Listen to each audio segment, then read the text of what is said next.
भन्छ हजुर अब के हजुर एउटा दामी गीत गाइदिउँ ल ल हिमाल यो सागरको टक्क घाम लागेछ कि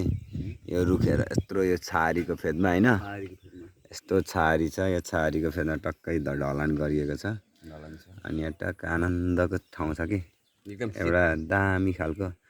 मनपर्ने मन छुने खालको गीत बब्बल जाओस् त तिम्रो ल ल एउटा हिमाल धकासमा गाइदेऊ ल चल्दो बल्दो गायक हिमाल सागर गौतमको तक्कासँगले छारीमा एउटा गीत गाइदिउँ न एउटा गीत गाइदेऊ त ल सानो टुक्रो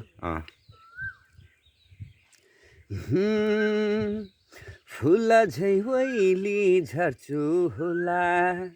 तिमी बिना त मर्छु होला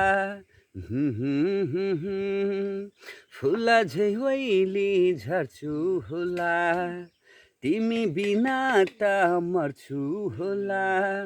भन न भन किन तिमी नै दिलमा छाएर माया चिनी नि तितो लाग्न थाल्यो त्यही बोली मिठो लाएर माया चिनी नि तितो लाग्न थाल्यो त्यही बोली मिठो लाएर माया त्यही बोली मिठो लाएर माया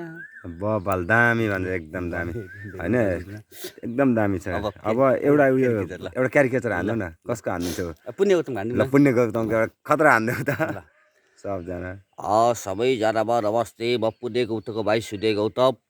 म आज तपाईँहरूलाई पुण्य गौतमको आवाज दुरुस्तै सुनाउन गइरहेको छु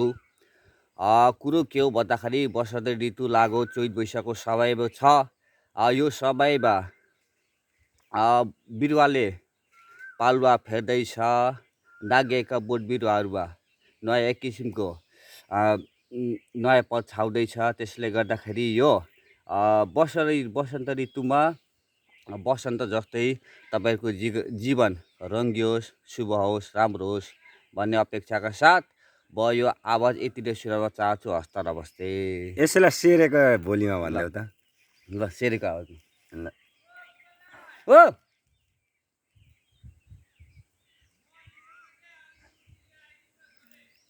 ल ल सेरेको बोलीमा पनि एउटा